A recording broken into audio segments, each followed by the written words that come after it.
পশ্চিম এশিয়ায় যুদ্ধ পরিস্থিতির এসকেলেশন চলছে।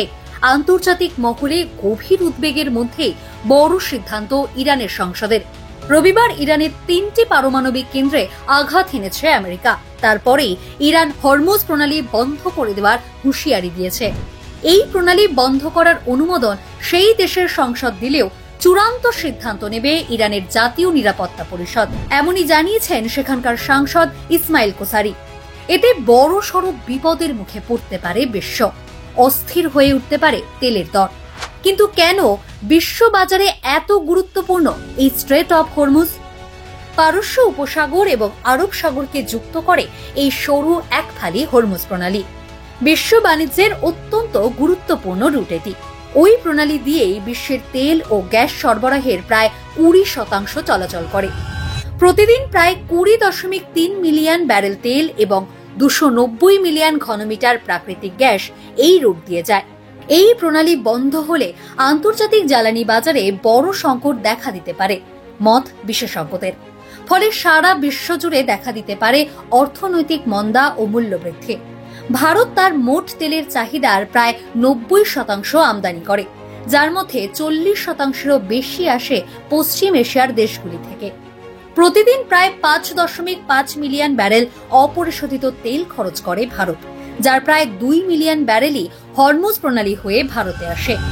ইরানের সংসদের এই সিদ্ধান্তের পরে ফের ইরানকে সতর্ক করেছে মার্কিন যুক্তরাষ্ট্র। আমেরিকার বিদেশ সচিব মার্কো রুবিও জানিয়েছেন, এই কাজ করলে ইরান আরো বড় একটা ভুল করবে। একই সঙ্গে তার দাবি, হরমুজ প্রণালী বন্ধ করার সিদ্ধান্ত ইরানের জন্য অর্থনৈতিক আত্মহত্যার সমান।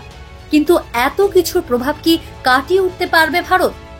সাম্প্রতিক কিছু পরিসংখ্যান জানিয়েছে, গত কয়েক বছরে তেলের জন্য পশ্চিম এশিয়ার দেশগুলোর উপর থেকে নির্ভরশীলতা কমিয়েছে ভারত। তুলনায় রাশিয়া থেকে অপরিশোধিত তেল আমদানি বেড়েছে কয়েক গুণ। এই তথ্যের শিলমোহর দিয়েছেন ভারতের পেট্রোলিয়াম মন্ত্রী হরদীপ সিং পুরী। সংবাদ সংস্থা এএনআইকে তিনি জানান, পশ্চিম এশিয়ায় যুদ্ধ পরিস্থিতি যে তৈরি হতে পারে তা আগেই আঁচ করেছিল Bharat. The escalation of tensions in the Middle East was not entirely unexpected.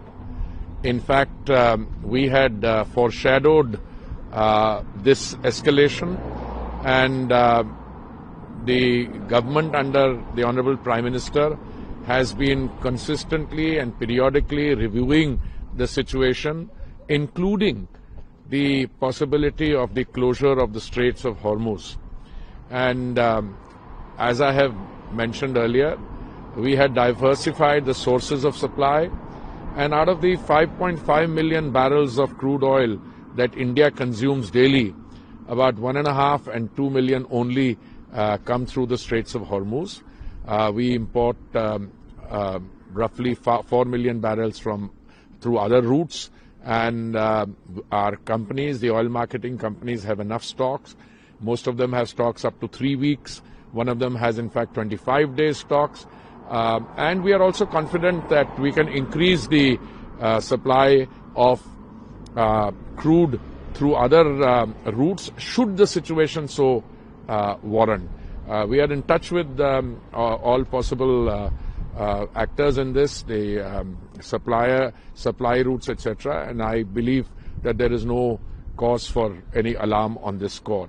Of course, we will be watching the unfolding situation, and the Honorable Prime Minister has already spoken with all the major leaders. He's had a long conversation with the President of Iran also, and calling for de-escalation. It is our hope, and all of us are expecting that the situation will result in calm and de-escalation rather than further escalation. But meanwhile, we continue to be prepared to meet the evolving situation.